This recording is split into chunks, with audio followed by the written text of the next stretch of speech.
Hello, my Shivering Star. I am Amika Dhaya. Welcome you all to this amazing platform of Tutors Theory. Our today's topic is Science Fair. So we can say that what is Science Fair? Science Fair ऐसे projects होते हैं जिसमें science का पूरा fair लगा दिया जाता है, जिसमें साइंस से रिगार्डिंग कंटेंट होता है, उससे बुक्स होती हैं, उसके रिगार्डिंग मॉडल्स होते हैं, प्रेजेंटेशन होती है, फाइंडिंग्स होती हैं, रिसर्च वहाँ पे दिया जाता है, पूरा कंटेंट आपको दिखाया जाता है. तो science fairs are becoming popular day by day. NCERT and SCERT ने अपने डिपार्टमेंट्स में साइंस फेयर लगाने को एक एसेंशियल फाइनेंशियल एड्स बना दिया है, जिससे कि बच्चे जो हैं ज़्यादा से ज़्यादा लर्निंग कर पाएँ फॉर द साइंस कॉन्सेप्ट. बस साइंस फेयर प्रोजेक्ट क्या है? बच्चों को पार्टिसिपेशन सिखाते हैं, प्रैक्टिस करना सिखाते हैं, प्रेडिक्ट करते हैं कि क्या फाइंडिंग है, क्या रिसर्च है, कैसे कंटेंट को डिलीवर कर सकते हो, क्रिटिक कैसे कर सकते हैं. सो बच्चे जो हैं यहाँ पे अपनी साइंस स्किल को शार्पन अप करने की कोशिश करते हैं.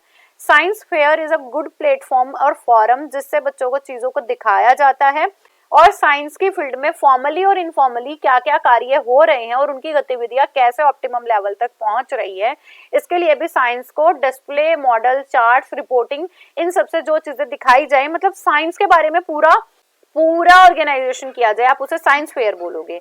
सो science fairs are organised by the students elementary, middle और हाई लेवल पे, मिडिल क्लास पे और जो हमारे लोअर क्लास के बच्चे हैं वो भी हमारा साइंस फेयर लगा सकते हैं. डेफिनेशन की बात करूं, science fair is an event where people usually student present the result of scientific investigation.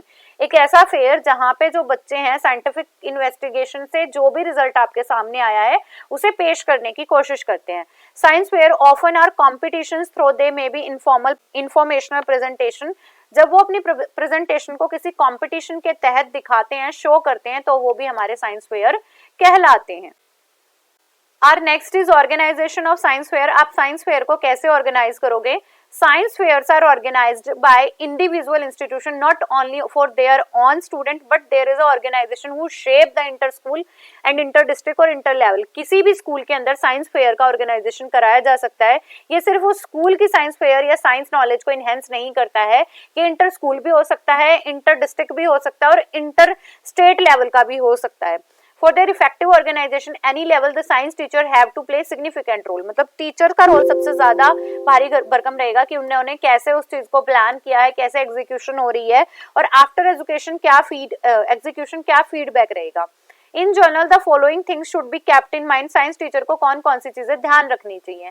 Awards and prizes should be given to the deserving participants. जो हमारे ऐसे पार्टिसिपेंट्स हैं जिन्हें आपको क्या करना है, प्रोत्साहित करना है, तो आप उन्हें अवार्ड्स दोगे, इंसेंटिव भी दे सकते हैं और हम प्राइजेस भी दे सकते हैं. दूसरा है there should be a proper arrangement and safety and security.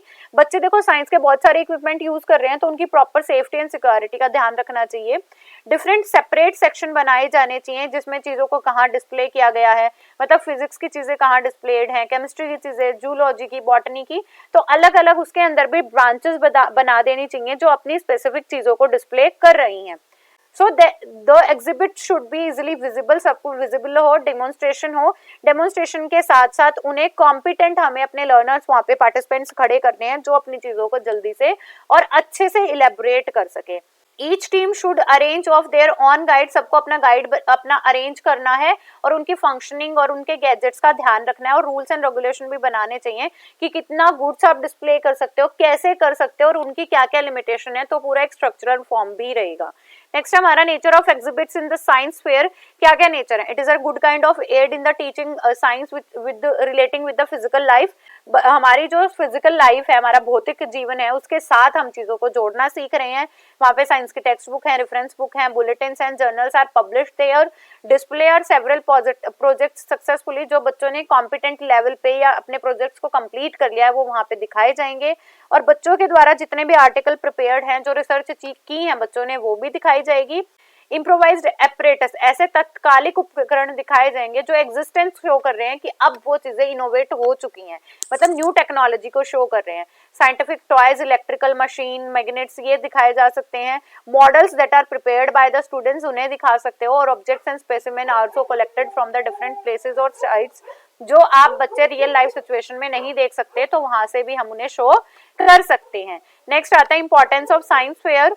Importance of science fair इसकी क्या इंपॉर्टेंस है, बच्चों को अपॉर्चुनिटी मिलती है टू थिंक क्रिटिकली, बच्चे feel interested and self directed and self motivated रहते हैं, इंपॉर्टेंट चीजें उन्हें दिखाई जाती है साइंस फेयर के अंदर, and they also contribute to develop the social development and scientific attitude.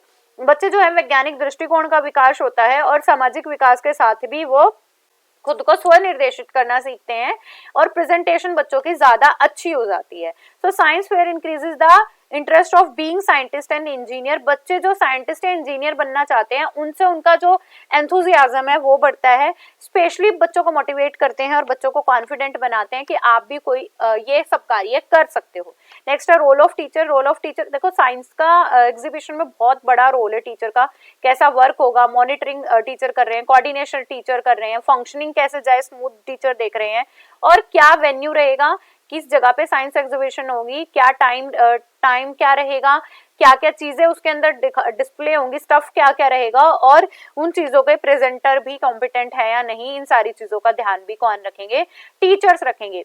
Teachers को देखना है कि जो हमारे विजिटर्स हैं वो बच्चों से अच्छे से बात कर पा रहे हैं और स्टूडेंट्स भी जो है उन एग्जीबिशन से लर्न कर पा रहे हैं, स्टूडेंट्स भी इन सारी चीजों से लर्न कर पा रहे हैं या नहीं पा रहे हैं। तो पूरी प्रॉपर गाइडेंस की ड्यूटी टीचर की है, बच्चों को मोटिवेट करने की गारंटी पूरी है, मॉनिटर करने की, चीजों को अरेंज करने की, डिस्प्ले कैसी कैसी चीजें होंगी, क्या क्या स्टफ रहेगा उसके अंदर, रिसोर्सेज को ऑर्गेनाइज करने की, वेन्यू डिसाइड करने की, these all the activities are done by teacher and these all are the responsibility of a teacher.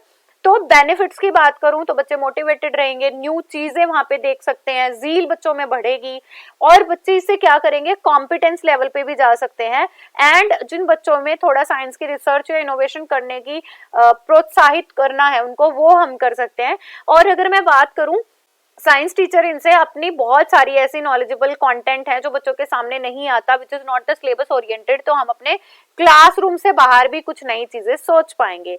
So it is all about our today's topic. क्या होता है साइंस फेयर, मैंने आपको ये बताया साइंस फेयर में क्या क्या चीजें आती हैं, कैसे हम ऑर्गेनाइजेशन कर सकते हैं, क्या ऑर्गेनाइजेशन के फैक्टर्स हैं, and what are the benefits of science fair. We all learn about this. If you have any kind of query then you can comment down. So it is all about today's topic. Keep going, keep growing and keep learning, my dear student. Bye bye, take care.